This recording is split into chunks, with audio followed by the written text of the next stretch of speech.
You know, I wasn't expecting my hair to become all bushy like this, but here it is, all bushy. Unlike the hair for Hercules in Kevin Sorbo's Legendary Adventures of Hercules. He arrived.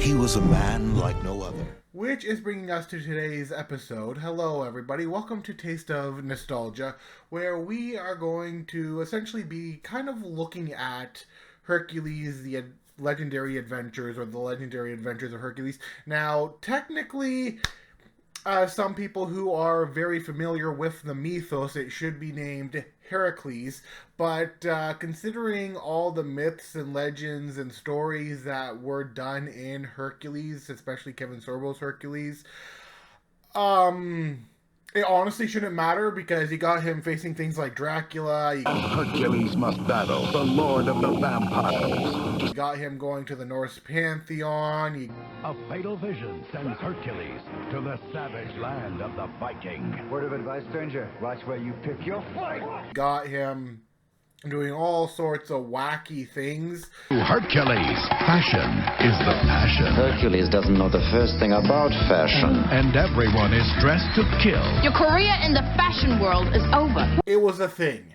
It was a thing. It was a thing. And I grew up on this show. I loved this show. This is actually the show that taught me how to fight and to try and flip out like a ninja. Or flip out like a Greek fighter.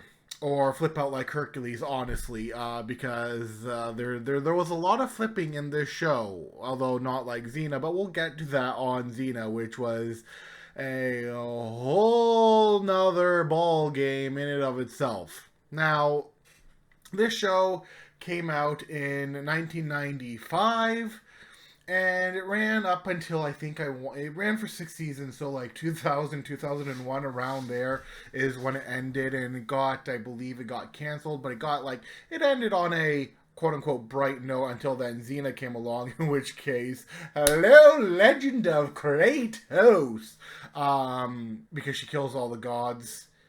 But we'll get to that in the Xena. We'll get to that in the Xena episode because, oh yikes!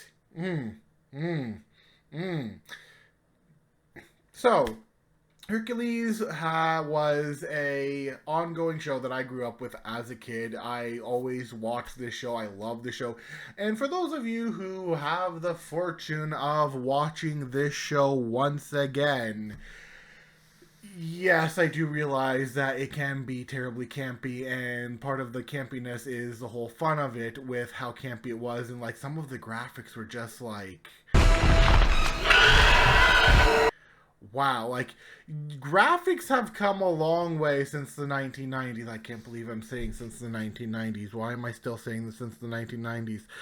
Oh boy, I am old. Oh no. Oh no. But anyways, yeah, graphics have come a long way since the 1990s, and you might be looking at some of the graphics such as Where he went, he was tormented by his stepmother, Hera. and Next, all new Hercules, the legendary journey. and you might be thinking, wow, those are really bad graphics. Those are hilariously bad graphics. And honestly, that was a lot of the stuff in that time and earlier. The graphics weren't great. They weren't what we got. The CGI wasn't quite up to par, if you will, and it adds on to the cheesiness factor, if I do say so myself, which, you know, for some of you might make it more enjoyable or it might make it less enjoyable. Hey, it's a thing that happens. But with Hercules, he had, of course, with him his cousin, I believe, Iolaus, or Iolaus. He sounds just like Could Hercules' newfound friend We make a good team, don't we? be just like Iolaus? That's right. Something like that, who consistently was with him throughout all of his journeys, and he was kind of like the comic relief of the two. So while Hercules was more straight-laced, Iolaus was more of the wisecracking, lively type of person who wasn't as stoic, although Hercules himself was quite sarcastic too.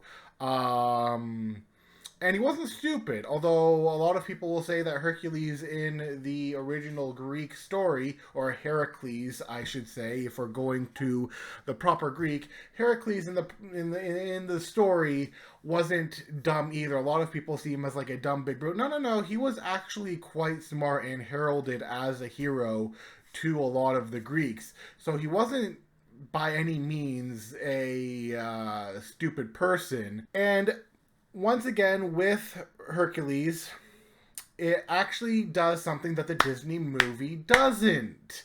It does something that the Disney movie doesn't. And if you guess that that is to make Hera the main antagonist of the show, congratulations, you win a cookie. Because that is exactly who he is fighting against. Hera, who usually always tended to appear on the opening, which I have not been able to find, save my life. But she has always appeared with these like eyes that like appear when they're talking about the legendary adventures of Hercules and how Hera is The gods. Hera's eternal obsession was to destroy Hercules. after his life and all that. Well, at least they got that right, because through a large, consistent base of Hercules' adventures, it was Hera who was essentially trying to kill him and made him kill his family and did a whole lot of not nice things. And of course, the Hercules shows where, like, you know, the whole forgiveness thing and all of that, honestly, it was like kind of canceled. And, like, you know, oftentimes it's like renewing of contract, such and whatever. And yeah. So, Hera, main antagonist, and the thing about... So, she didn't really appear as much as Ares did. Ares was far more of a antagonist to Hercules throughout the series.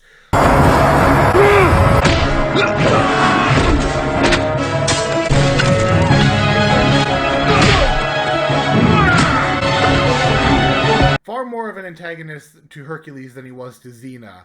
Xena he wanted to do something else with, but Hercules definitely an antagonist towards. And then, of course, we had Aphrodite, who was, shall we say, your basic Valley Girl. All new. I get that some of you might be going that, well, I mean, I could see it, but I feel like Aphrodite in the Greek mythology... All new. Fashion victim. Blonde. I don't think she was that, but she could have been that. She could have been that. Oh, this is... I mean, I could honestly see where they get the idea of her being a Valley Girl from, but I honestly feel like she was so much more in the original mythos, and she was a lot more whatever. And of course, we had like famous characters such as Jockster the Mighty, and then the Prince of Thieves, who we'll actually see more in the Xena, like the Xenoverse is actually going to give more on the Prince of Thieves when it comes to Bruce Campbell. King of Thieves. There's no such thing as a curse. Which Hercules, by the way, the Adventures of Hercules is what gave rise to the show Xena, and which apparently has starting to see a resurgence, interestingly enough, out of nowhere. Or maybe people are starting to be very nostalgic about it, just like I'm starting to be very nostalgic about it, and hence why I'm talking about this video. But yeah, Hercules gave rise to the show Xena, which I believe started in 1996 and ran till 2001, 2002, around there. And the entire show was just a fun time. It was just a fun time to sit down and watch, and probably me going back and figuring out how I can watch it again is going to give me a huge sense of nostalgia. Like a massive sense of nostalgia, but I'm probably also going to watch it and go, wow, this is rather cheesy. Like, you know how, you know, people like millennials who are, I can't believe I'm about to say it, my age, or, you know, Generation X or Gen X, or even older, and, you know, the 80s shows that we look at and we're like, wow, that was really campy and that was really cheesy, you know, like things like He-Man, things like the Thundercats, all of that. And now I'm starting to look at Hercules much in the same vein as some people look at He-Man, Thundercats, etc., etc., etc., etc., where it's like, wow, that was cheesy, wow, that was campy, but you still enjoy it. There is still that enjoyment factor there, and I miss it. And I also kind of miss the weird little toys that came out with it. The weird toys, that was a interesting time because they were something. They were something. I don't know how I feel about them, but they were definitely something. Especially the Hercules toys. Specifically the Hercules toys. So yeah, this is just a show that I miss. I would love to see again as soon as I figure out how. And yeah, it was just a fun time. It was a just fun time. And Xena, of course, we're going to be going into like a lot more, but like just keep in mind that Hercules, like if you think Hercules, like the legendary adventures of Hercules, jumped the shark several times, it's got nothing on the sharks that Xena jumped. Disappointed! But other than that, that is all I can say on this show that I honestly miss. And if you grew up in the 90s or grew up watching shows from the 90s, I'm sure you'd miss it too. Or hey, maybe you've even had the wonderful chance of going back to watch this show, which I unfortunately have not. But hey, if you have the chance to check it out, check it out. It was a wonderful show. I'm still looking for it. I will probably, once I find it, will probably rewatch it because it was a fun time and I miss it. And I have quite the taste of nostalgia for it, if you will. Anyways, with that being said, that'll be this episode, and I will see you guys next time for Xena. Until then, bye-bye!